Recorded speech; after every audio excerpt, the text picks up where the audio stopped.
We are Siamese, you do going to be. Welcome back to Honey, We're Not Okay with your two fake chaotic Black queers. I'm Mecca. And I'm Valerie. And in case you were wondering, we're still not okay.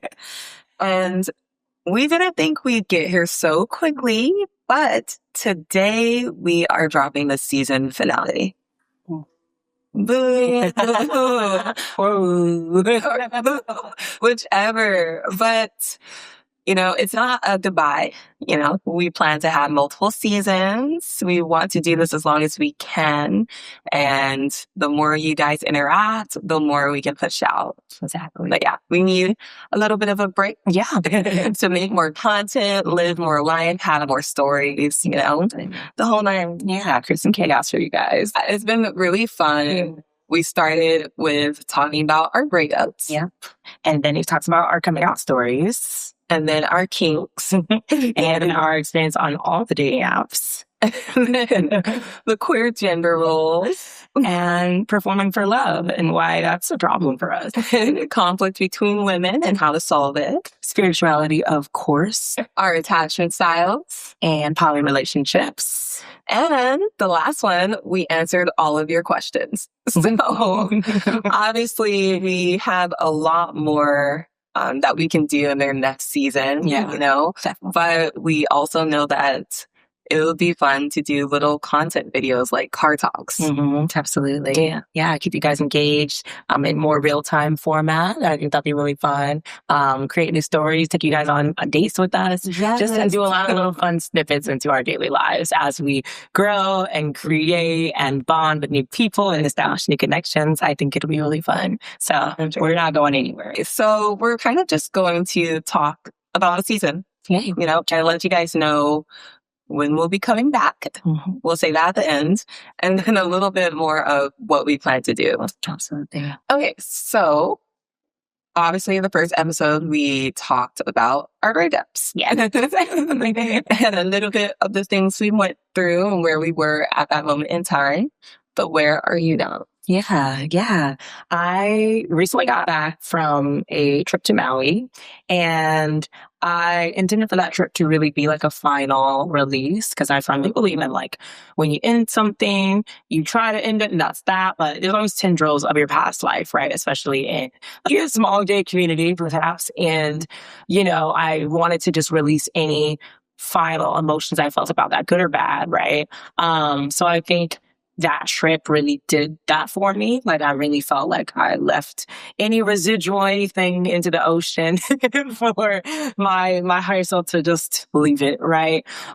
So feeling very much like I'm in a properly new place, because I think we were talking earlier, a lot of my life in the last couple months have been reactions to things that I wasn't expecting to happen, right? A lot of just huge shifts and just learning and unlearning and thinking I knew something about a person. And it's just a lot of chaos in not the fun way for me. So I think having that week of stillness and just being able to reflect, be sad a little bit, that grieving that I think I needed to do, I feel like I got to wrap it up in Hawaii. So I'm feeling okay, cool.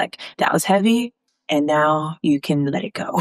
So still single. Nothing has changed in terms of wanting to keep that 1 year of singleness. So okay. I mean, she's doing pretty great, guys. Yeah. We're almost at 6 months into the year. Exactly. So I'm feeling really happy that I made that commitment to myself, and want to keep it going. So yeah, single, but very much open to connection, very much never going to get in the way of potentially, falling in love with somebody or having a beautiful little fling or a cute little something. But in terms of making the standard commitment, standard girlfriend idea, I just am still not in that place. And I'm never going to block the universe's blessings, but I'm happy to so far just be committing to myself. Oh, that's you.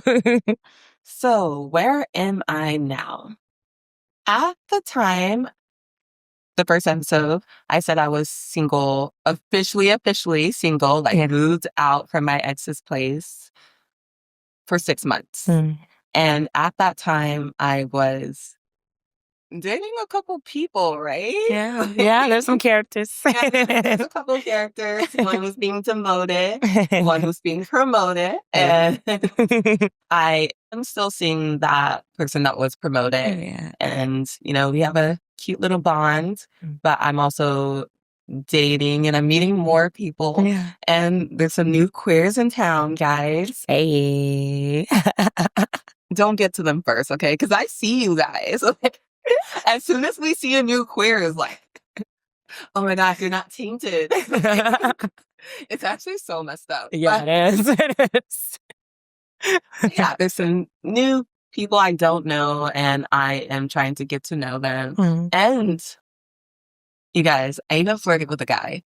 But that's just to say that I find myself becoming more and more open and really exploring and having so much fun. And I plan to hopefully start to go on more dates. Yeah. And I say hopefully because I'm not really a date person. Like, I have to like you already to go on a date with you. But I feel like this is the time for me to expand a little. I love that. And that's something, I'm looking forward to for our summer break or whatever, is just having that time, because it's been a little bit harder to add consistent dating right now with a full-time job and, wanting to really lay the groundwork for this. So I'm excited to dive into connecting with some people some more. So if you got a little crush or whatever, now's the time. So we mentioned this in the dating app episode. What do you think about doing a double date with two friends? Are you still into it, or has that kind of passed because we double dated two friends? Right. We'll get into that another time, guys. Oh my gosh. I think I'll be so real. I think queer relationships, queer dating can get too intense too quickly for me to feel like a double date would be a good idea. Why do you say that? Explain. I just feel like it would be very experimental for me, and for the other person it might be way more serious. And I feel like there's an added pressure when there's a whole other party there to perceive all of that. It's I just don't want to, for the other person's sake, I don't know if it'd be fair that they have to be so down with this could be mentioned on a podcast. This could be talked about amongst, friends. I just don't know if a lot of queer women at least are down to kind of know that this is a very unserious double date, at least coming from my end. So I'm a little hesitant now, I'm not gonna lie. Okay, that's actually valid. Yeah. Especially the way we would initially do it would be very confusing for them. Well, low-key, I'm so down because I love experiments, guys. I am a researcher. So I kind of feel like it would be so fun for me to put Honey, We're Not Okay on Tinder. Oh, yeah. Or podcast. We're doing this for clips as an experiment. If you're down, let us know. Yeah. I do think that would be fun. We could talk about it. But we could also just go on separate dates and record it. And, I like the whole idea. I'm pretty sure I stole this from someone, but going to the bathroom and doing confessionals. I like that. I definitely stole this from someone. I just don't know who. We'll find you credit at some point. But I feel like that's fun too. Yeah. Because who doesn't want to follow people on dates? Yeah. It'll probably be mostly her because she's the date queen. Right? I like that. I like that a lot. Yeah. I love the little TikToks where it's someone just got back from the date and they're just here's your outfit. It's even better when someone finds out who they're talking about. Yeah. And if it's a bad date, they have to defend themselves on their page. It's messy, but it's so entertaining. Yeah. Yeah. And you know what? For the double date part, if you're a listener and you want to go on a double date with us, that could be cool for me because you already know how this goes. So there's no confusion. Definitely let us know. Listeners, if you want to go on a double date with us, hit us up. Come try. Oh my gosh. Okay. And then episode 2, we talked about coming out, right? Do you feel that your identity has stayed pretty consistent, or is there any updates to like how you feel as a queer woman, period? Like with the things we've talked about and learned over this season? Not really. Yeah.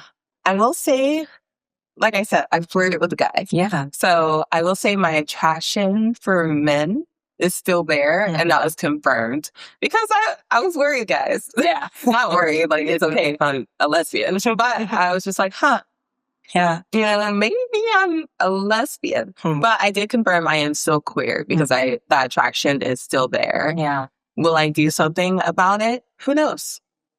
Who knows? But I think that's still the same, still haven't been with a man for a certain amount of years and vibing, loving women. Love that. I feel similarly, like for the most part, pretty consistent. I think I feel, like I think something that's happened since that episode is that I've basically come out at work, which I didn't even really come out. I was just like, yeah, so anyway, gay this, gay that. And that was something that I don't think I was ready to do, at the point that we recorded episode 2. But part of what I learned from the podcast is just that comfort of being like, well, all my business is out there. I'm already naked. So what harm is it going to be if my coworkers know I also like women? So that's been a cool piece added on to my queer experience, especially since that episode. And then we did the Kinks episode, and I am curious, are you still surprised by it or not at all? No, I feel like in that episode, my results pretty much matched what I thought they would be, and it stayed consistent with other times that I've taken that test. So it was cool to just see, like, okay, yeah, that's consistent. I think I was more surprised by yours than my own. Pretty consistent for me there. What about you? Yeah, I feel like the only thing I wasn't really surprised about is being 100% switch. Yeah. That makes sense. It was like a nice confirmation, because some people don't believe I'm a switch because, I can be a little study. Getting cute. But yeah, I think that didn't surprise me. What did surprise me, it's probably Vanilla Islands. Like, dang, like, I've opened my mouth again, see where we land again. Oh my gosh. And what stuck out for you, or what's something that you try to remember from the Performing for Love episode?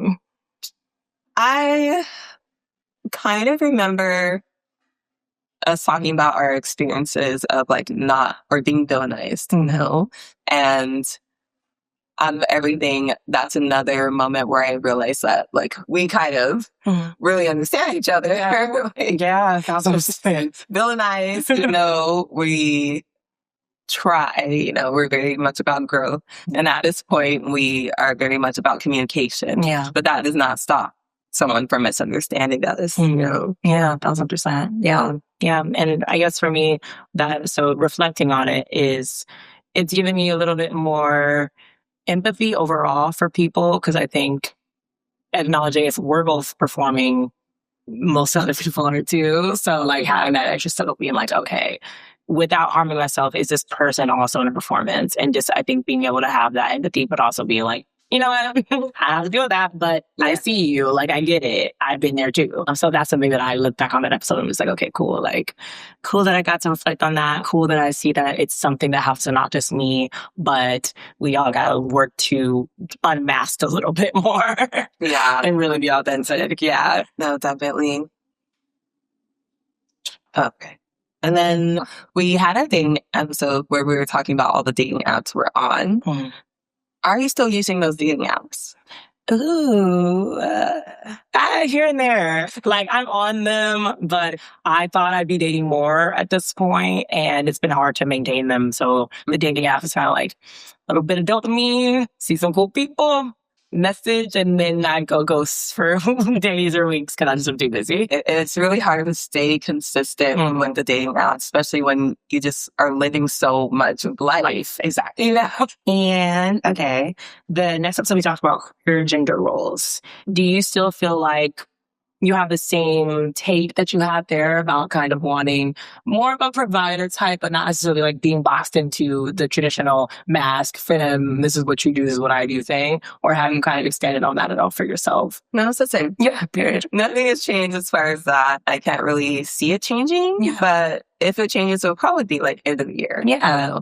As a date, more people have more experiences. But I do like a provider type. Yeah. Naturally, even if I'm going to provide, I just like that you want to, you know? Yeah. I feel like my perspective then is still how I feel about for gender roles as a whole. I think something I look forward to is just kind of like understanding more of the nuances for people that maybe don't identify on the traditional like male or female or mask or femme, those traditional labels, and people that are kind of on the outliers, like how gender roles show up for them in relationships. Like I would love to dive into that perspective, maybe not for myself, but just to like learn about it more. Okay. Yeah. Yeah. Nice. Yeah. And then like, so we spoke about conflict between women, and we spoke about a little bit of the conflict we're dealing with.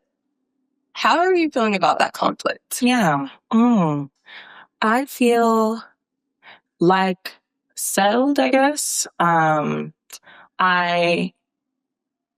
just hasn't been any movement or anything on my end in that conflict. It's just kind of like closed. So I'm happy that it's just done, because I just don't want to have conflict with anybody. I don't believe that we have time for that. There's bigger fish to fry, worse things going on in the world. So kind of like there's been no resolution, but there's also no need for it. And I'm happy with that. That's how I feel. How about you? Yeah. I feel the same way.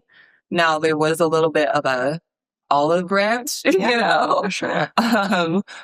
and that was cool. And that just confirmed that, you know, I didn't need to worry about it. Yeah. Just like, I wasn't worried about it. I didn't want more drama, you know, but I felt like it did not need to be dwelled on. You know, 1,000%. Everyone can have their different opinions. I said, like, you don't have to be buddies. It's really about respect. So I've just felt like it doesn't matter. Yeah, exactly. Yeah. Like time is just moving. Absolutely. Like we all have so much going on in our life. Do it off right now underneath doing our things. We are.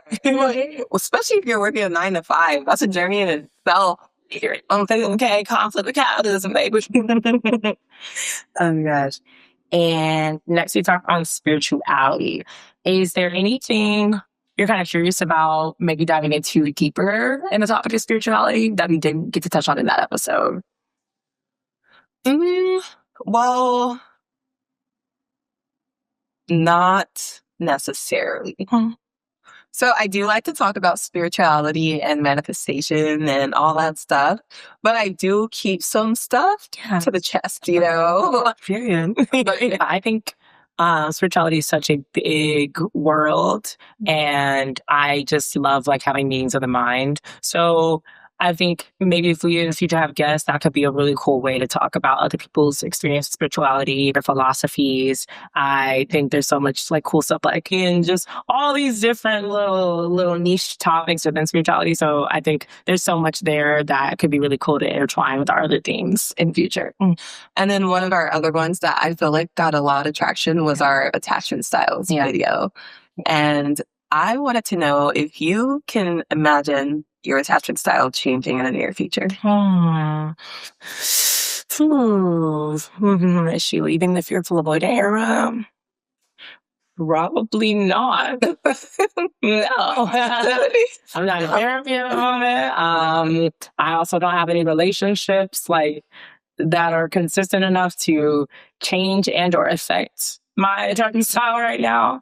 So I don't see it changing in the near future now. Yeah, that's valid, but yeah, I didn't need to. Yeah.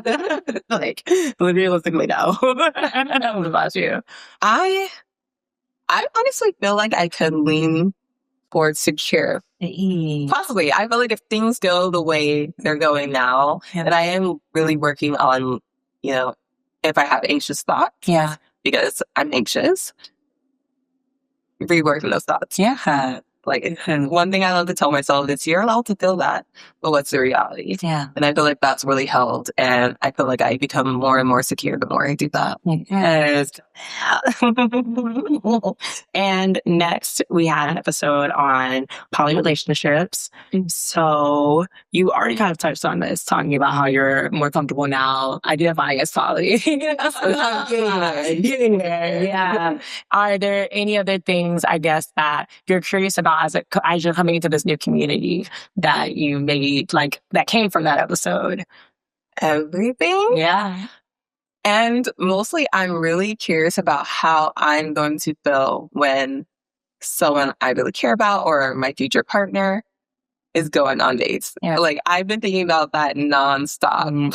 Yeah. I keep thinking I need to experience it. So I need to know now so that I can process it, move through it, and it'll be better in the future, you know? So that's something I have been curious about since that episode.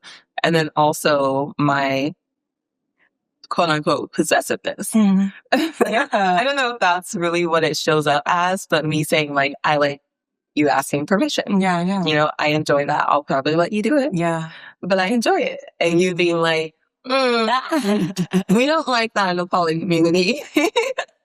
So I've been thinking about that a lot. I don't see that changing, but it's still, you know, apparent to me now that that may be a little taboo. Yeah. Kill student ones though. Someone is starting in the long journey. Yeah. Mm-hmm. And you?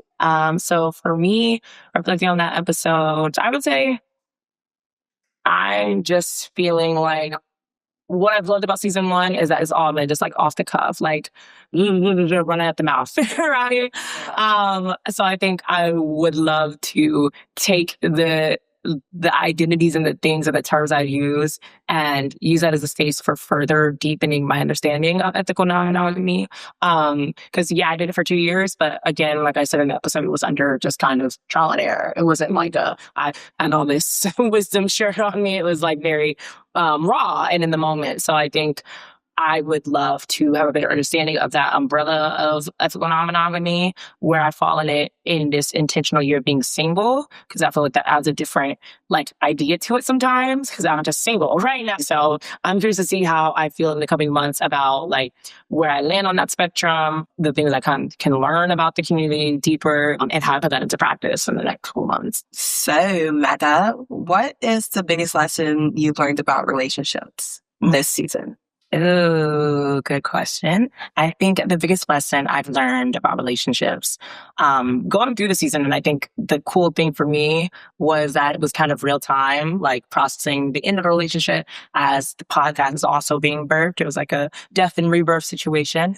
So I think in that I learned not to compromise my authenticity, for anyone really, and to be a little bit more selfish, but not in a negative way, just more aware of my needs and my boundaries and what feels right for me. And in my next relationship, like I want to continue that, continuing being like, what feeds my soul? Am I overgiving? And how does this tie into my Japanese style, as we talked about in the podcast too? So just being a little bit more aware of like all those things kind of and how they work together. I love that. For me, I feel like the biggest thing I learned is that I have a lot to learn, you know, especially about poly relationships, open relationships. Yeah. I have so much to learn. I have so much to see. I have so much to feel, you know. I know that this year is going to be a lot of growth for me. And by next season, I'll have a lot more to say. So exciting. And okay, what's something you changed your mind on over this season? Okay, it's something I'm working on changing my mind on. Okay. And it's kind of on the same subject. Calling myself poly. Mm-hmm. Yeah. I decided I can do that. Yeah. I gotta practice it a little. Like, yeah, because I would never do that. But learning more about it, I realized I am poly. Like you said, it's the umbrella. Yeah. So yeah. That's huge. Something I changed my mind on. I would say I feel like I've stuck to a lot of the things that I said over the season. I guess I would change my mind on like how I view people pleasing maybe over the season. So I think this season like really helped me dive into like, oh no, this is like actually a trauma response. And people say it's manipulative. It is, but it's also like very much a trauma response. So I think before I was kind of like, it's just like a social anxiety side effect or it's this thing, but it's like, no, like now I'm like firmly like, I think this is just a side effect of a deeper thing. Where before I think I took it more surface level and like a cutesy little like, people pleasers. And now I'm like, no, this is a trauma reaction. Cool. Wow. Okay, so what is something you didn't expect to learn this season? I guess even how similar we are in ways that we didn't really know until we got into like certain episode topics. So, you know, like especially talking about family and siblings and that sort of thing. So I guess diving into even deeper how close we are and how shared experiences we might have felt, especially as we're forming our identity, is something I didn't expect to learn. Because like I mean we had it, but it's just like random things like, oh, like you dealt with being like the only child from these two parents and just stuff like that. And I was like, oh, like crazy that I'm learning this in real time, like, and really making it set in real time. Yeah, podcast. It's really true. That's a good point. I have learned a lot about you. Yeah. Like, we talk all the time. We have conversations all the time. But, like, this setup kind of just, like, unveiled so much. Yeah, so it's intentional. Intentional. And then so many similarities. And it's like, now that makes sense why we are kind of similar. Exactly. Was it a Siamese twins? Yeah. The whole birth of this thing. Yes. But, you know, it's so funny. Like, I knew the question was there, and I didn't think of the answer. These y'all. At least 15 minutes to deep on. I'm freestyling. I was just like, you know what? You'll just think of it when it comes. It'll just roll off the tongue. Something you didn't expect to learn. I guess. No, I don't want to kind of steal your answer. But, oh, wait, okay. It's a two-part. Yeah. So I didn't expect to learn so much about you. Like things I didn't know about you. Yeah. I learned a lot on this. Yeah. And that was definitely interesting. And I feel like it bonded us more as well. Yeah, for sure. But part two, I didn't expect to learn that I was so anxious. When it came to romantic relationships. Oh, yeah, the attachment style quiz definitely blew my mind. I was like, anxious? Me? He's up. But, you know, when we like sat down and talked about it, I realized, I am anxious up here. Yeah. You won't see it. But I know it's there. Yeah. I love that. On that, kind of what's a moment that stuck with you over the season? Honestly, the Q&A. Yeah, last episode. Yeah, gosh. Gonna cry thinking about it. What the hell? That stuck with me. So I was like, why am I crying so much? Specifically the crying part, yeah. Yeah, like the talking about it. Yeah, like realizing that, you know, the moment that you felt like safe or more bonded with me was when you like the little things. You just started stimming, and they saw me stimming, and we were just safe to be we're on each other. And then, I didn't realize how much it meant to me that, like, you came to the park and walked with me. Yeah. Ew. This is so annoying. I think it comes with age. Tears come with age. As soon as you hit 29. Guys, the late 20s are a ride. Please help. Yeah. Oh, that's beautiful. Oh, I can't steal it. So what other moment did that with you? It was, I think it was a spirituality episode, because I feel like that's one of the ones where I was like, we hit a flow state with that episode, right? And I think just talking about how we deconstructed religion for ourselves, and like you feeling that and understanding that it just resonated with me, because I'm just like, okay, you get it. Like, can't do the structured religion, but still believe in a higher power, and still have like certain morals and values. And I think the way that we just flowed in that episode really stuck out with me. And I'm just like, like this is where it felt like channeling, really. Like we're supposed to be talking about this, we're supposed to be doing it. And I think that one was really special to me. So I'm just like, feeling seen, and also talking about something that I think is the most fascinating thing ever, which is like spirituality and people's relationship to a higher power, a higher being. So No, definitely. okay, yeah. I can't wait to post more clips with that episode because I feel like we didn't sit in it enough. That's what I'm kind of excited for, with like us getting to kind of do a look back over this break and get into some of the older clips and be like, guys, there's a lot of gems. And a lot. Did y'all miss this one? Did y'all catch when we said that? And like people are starting to, comment more under the videos. Exactly. So I'm sure we'll get more opinion, more future episode idea. Exactly.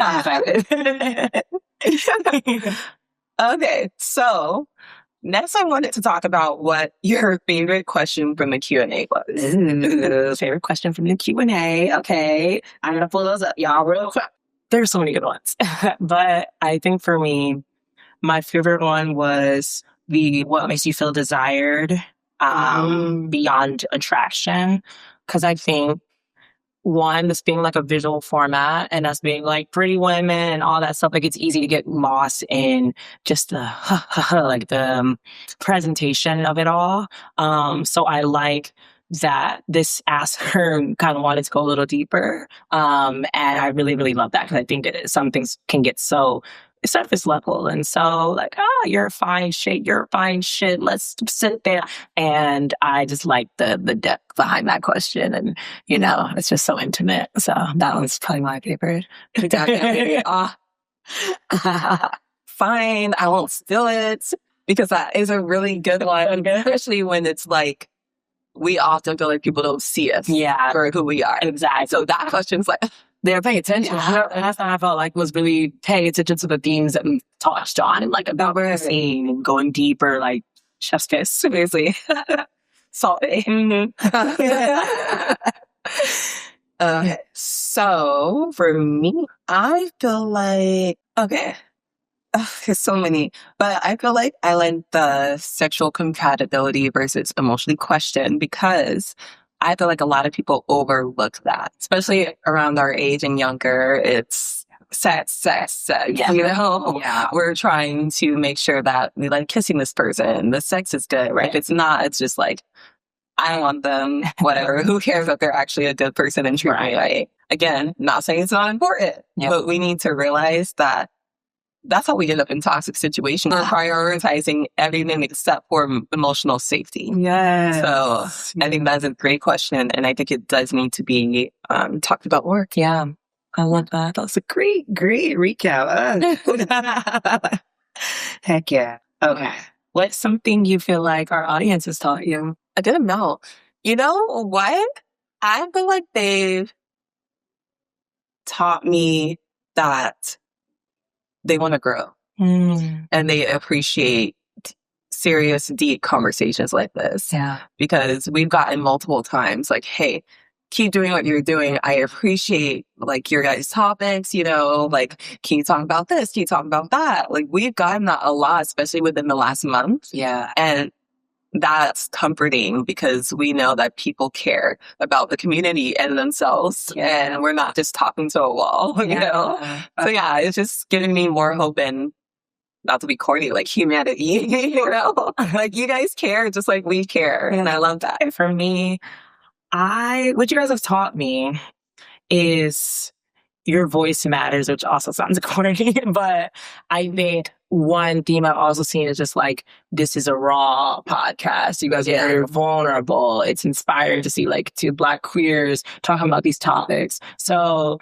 I think something, you're first starting and putting your voice out there and being creative, it's like walking around naked to me. Like, it's just the most, like, you're open to judgment. You're open to, critique. You're open to compliments. You're open to the whole range of those things. And I think getting to see the waves of both ends, where the podcast has maybe triggered some people, where the podcast has really healed some people. It's like either way, witnessing the ripple effect that speaking and being authentic and like taking up space can have has really just been really like boosted my confidence in a way. Because like, even if it's going bad, it's going good. Like, either way, they're hearing Right. And I think that has been so, so cool to witness from you guys and just, the amount of support, the amount of love, the random people that I might expect to be listening. Yes. Oh my God. It shocks us every single time. Yeah. We're like, they really said they listened? Yeah. Exactly. So it's almost feeling like, especially we talk about community, doing this has made me realize that there is community out there for us, and in so many different ways. And people care about what we have to say, and it resonates with you guys. So it's just taught me to like keep going, keep taking up space. Shame is pointless.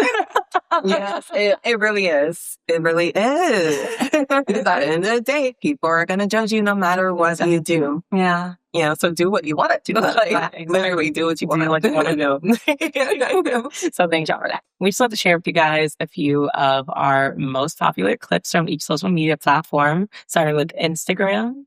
To say that I love to see someone with a gay dad. Mm-hmm. You know, I love any type of, queer parent. Yeah. But I feel like when I see someone with a gay dad, they tend to be very in touch with all their sides. 1,000%. All their sides. Yeah. Like whether it's a son or a daughter. And I just, it just makes me feel so good. We love a gay dad. Yes. TikTok. Nerve to act like Pisces are the problem.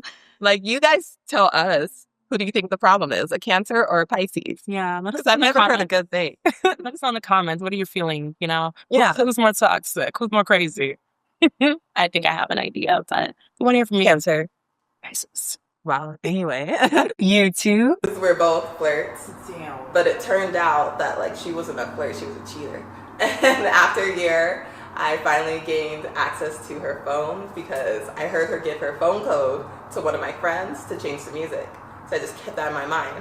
And when she knocked out, I went through her phone.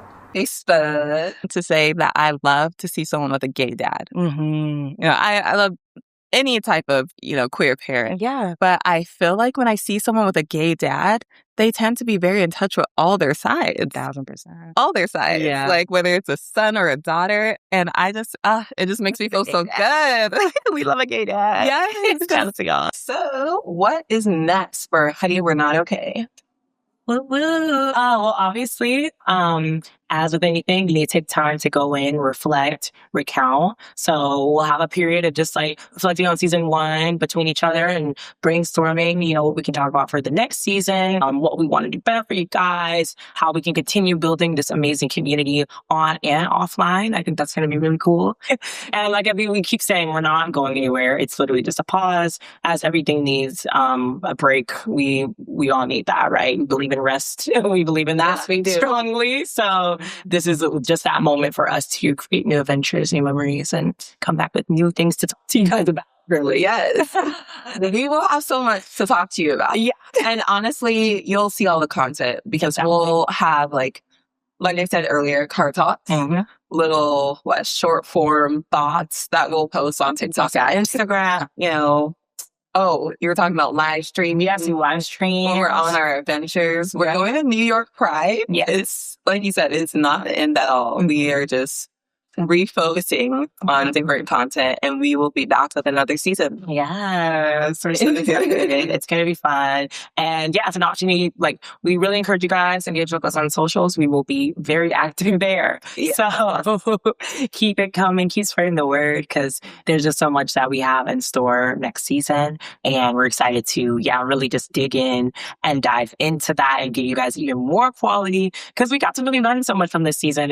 Starting episode 1, dealing with technical difficulties, figuring out flows and processes, figuring out, it's a labor of love. And I'm excited to have that time where we can even just brainstorm and sharpen things up even more. And that's what we plan to do. So we're excited for, different bits of content here. I mean, we do some solo random rants if we need to, whatever we have to do to keep you guys engaged. We're going to be here, but and we want to hear from you. Yeah. We definitely appreciate you guys participating in the Q&A. And we know that some people had questions that they didn't get in time. So we'll probably do another short Q&A, like a 10 question or something like that. They just won't be full-blown hour episodes. Exactly. So yeah, over the summer, it'll be really kind of like, I think really natural, really raw format. So wherever y'all see, it's going to be real. When we lifted up the microphone and started talking, like we're going to give y'all quality, but it's going to be very just real and raw as this podcast is, but even more so for the summer. So we're excited to keep that energy. But yeah, that's all we have for you guys. You know, we appreciate you watching and we appreciate you, you know, sending good energy to us. We can feel it. Yeah, we can. Yeah, we can. Until then. Yeah. Thanks for checking on us. Oh my gosh. Love you all.